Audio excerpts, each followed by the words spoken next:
نبی کریم صلی اللہ علیہ وسلم کی حدیث مبارکہ ہے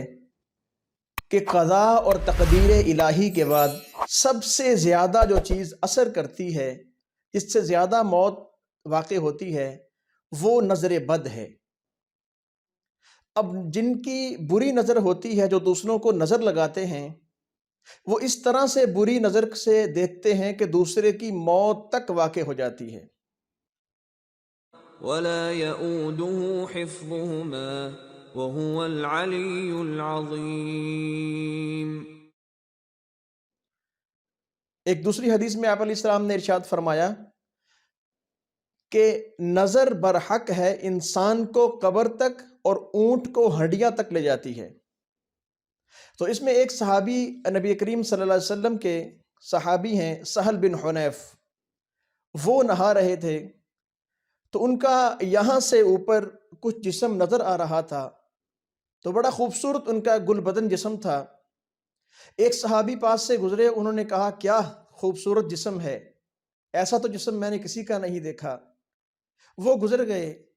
اور ان کی طبیعت ناساز ہو گئی، اتنی ناساز ہوئی کہ وہ گر پڑے۔ اب صحابہ نے ان کو لے کر نبی کریم صلی اللہ علیہ وسلم کی خدمت میں پہنچے کہ یا رسول اللہ دیکھیں ان کی طبیعت اچانک سے بہت ناساز ہو گئی ہے۔ تو اللہ کی شان نبی کریم صلی اللہ علیہ وسلم نے فرمایا کہ آپ کو کسی شخص کے اوپر گمان ہے کہ کوئی پاس سے گزرا ہو، یہ نہا رہے ہیں، یا کچھ ایسا کسی نے کچھ کر دیا ہو؟ تو صحابہ نے فرمایا کہ عامر ایک صحابی تھے، انہوں نے فرمایا کہ وہ پاس سے گزرے تھے جب یہ نہا رہے تھے۔ تو آپ علیہ السلام نے ان کو بلایا اور کہا الا ما تقتل اخاک، کہ کیا آپ اپنے بھائی کو قتل کرنا چاہتے ہو؟ آپ علیہ السلام نے فرمایا کوئی چیز اچھی اگر دیکھو تو فوراً پڑھ لیا کرو ماشاء اللہ لا قوت الا باللہ، اس کی برکت کی دعا کیا کرو۔ تو اس کے بعد آپ علیہ السلام نے ایک خاص عمل فرمایا، حضور نے پانی منگوایا اور اس صحابی سے فرمایا کہ آپ وضو کریں، اور وضو کرنے کے بعد وہ پانی جو تھا ان کے اوپر انڈیل دیا، جس صحابی کو نظر لگی تھی سہل بن حنیف کے اوپر انڈیل دیا، تو سہل بن حنیف رضی اللہ عنہ کی طبیعت بالکل ٹھیک ہو گئی۔ تو نبی کریم صلی اللہ علیہ وسلم نے ارشاد فرمایا کہ نظر برحق ہے، اس سے انسان کو بچنا چاہیے۔ اگر کوئی چیز اچھی لگتی ہے تو اس کو دیکھ کر ماشاء اللہ کہیں، اس کے لیے برکت کی دعا کریں۔ اب نظر بد جو ہے یہ حسد کی وجہ سے بھی لگتی ہے، کینہ کی وجہ سے بھی لگتی ہے۔ اب کوئی شخص کراچی میں ہے اور دوسرا شخص اسلام آباد میں ہے، اب وہاں بیٹھے شخص کی یہاں بیٹھے شخص کے اوپر کنفرم نظر لگے گی، کیونکہ یہ ریز ہیں، یہ ٹریول کرتی ہیں، جذبات اندر سے ابھرتے ہیں۔ حالانکہ یہاں تک بھی ہے کہ نابینا شخص کو کچھ نظر نہیں آتا، اس کی بھی نظر لگتی ہے، کیونکہ اس کے کانوں کے اندر اگر کسی کی وہ تعریف سنے گا تو اس کے اندر جو جذبات فرائی ہو رہے ہیں، جذبات اس کے ابل رہے ہیں، وہ جذبات ٹریول کرتے ہیں، وہ ریز جو ہوتی ہیں وہ ٹریول کرتی ہیں، تو اس سے دوسرے شخص کو نظر بد لگتی ہے، اور یہ نظر بد حسد اور کینہ سے بھی آ جاتی ہے۔ تو ہمیں چاہیے کہ اگر کسی شخص کے بارے میں سنیں کہ اس کے پاس اچھی چیز ہے، کسی اچھے عہدے پہ چلے گیا ہے، کسی اچھا گھر ہے اس کے پاس اس نے لے لیا ہے، اچھی گاڑی لے لی ہے، اس کے بعد ٹھیک ٹھاک مال و دولت اللہ کا دیا ہوا رزق فراوانی کے ساتھ اس کے ساتھ آ رہا ہے، تو ہمیں ماشاء اللہ لا قوت الا باللہ اور برکت کی دعا کرنی چاہیے۔ اور یہ بھی آتا ہے، روایت میں یہ بھی آتا ہے کہ جو شخص کسی کی برکت کے لیے دعا کرتا ہے فرشتے اس کے لیے دعا کرتے ہیں، اور روایات میں یہ بھی آتا ہے جو شخص کسی کے لیے دعا کرتا ہے اللہ کے فرشتے اس شخص کے لیے دعا کرتے ہیں کہ یا اللہ اسے بھی یہ چیز عطا فرما۔ تو زمانہ جاہلیت میں جو نظر باز تھے، اکثر صحرا کے اندر سے اونٹوں کا جب قافلہ گزرتا، حالانکہ اونٹ ایک مضبوط اعصاب کا مالک جانور ہے جو صحرا میں کئی دنوں تک دوڑتا ہے اور کانٹے کھا کے گزارا کرتا ہے، اپنے اندر پانی کافی اس کے اندر سٹور کر لیتا ہے، اس کو کچھ کھانے کو نہ بھی ملے تو پھر بھی وہ اپنا گزارا کر رہا ہوتا ہے۔ تو جو صحرا کے اندر جو نظر باز ہوتے تھے وہ اپنے بڑے بڑے برتن لے کے صحرا کے اندر کھڑے ہو جاتے۔ برتنوں کا مقصد یہ ہوتا کہ وہ اپنی نظر لگاتے، اسپیشلی ان اونٹوں کو دیکھتے رہتے بری نظر سے، کوئی برکت کی دعا نہیں کرتے،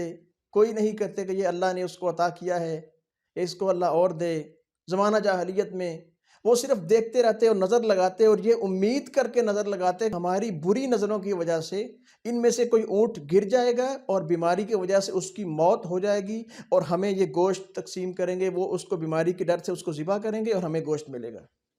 اتنا ان کو یقین ہوتا تھا اپنی بری نظر کے اوپر، وہ برتن لے کے صحرا کے اندر پہنچ جایا کرتے تھے۔ اب نبی کریم صلی اللہ علیہ وسلم ایک دفعہ منبر پر تشریف فرما تھے، تو یہود انہوں نے اپنے نظر بازوں کو اکٹھا کیا۔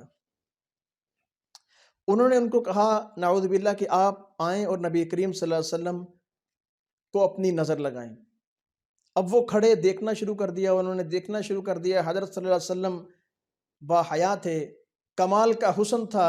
نبی کریم صلی اللہ علیہ وسلم کے پاس۔ جتنا اللہ نے حسن حضرت یوسف علیہ السلام کو دیا تھا، اس کے 99% کر لیں، اس کا دگنا چگنا آپ علیہ السلام کو اللہ نے حسن عطا فرمایا تھا۔ حضور نیچے دیکھنے لگے، اور جب منبر سے اترے اثر ہو چکا تھا نظر کا۔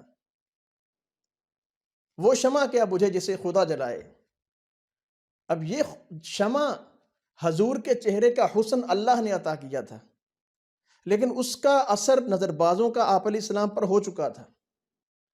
اور جیسے ہی منبر سے اترے، آپ نے صحابہ سے فرمایا کہ مجھے لے چلو۔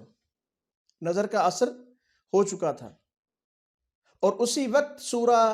قلم کی آخری جو آیات ہیں وہ نازل ہوئیں۔ سورہ قلم کی جو آخری آیاتیں ہیں، یہ دم بھی ہے نظر کی حفاظت کے لیے کہ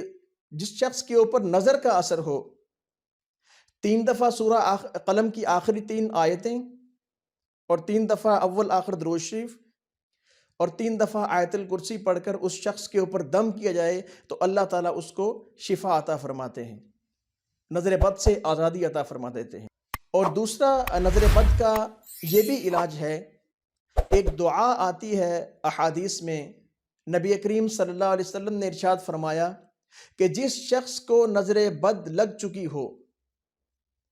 وہ یہ دعا پڑھے،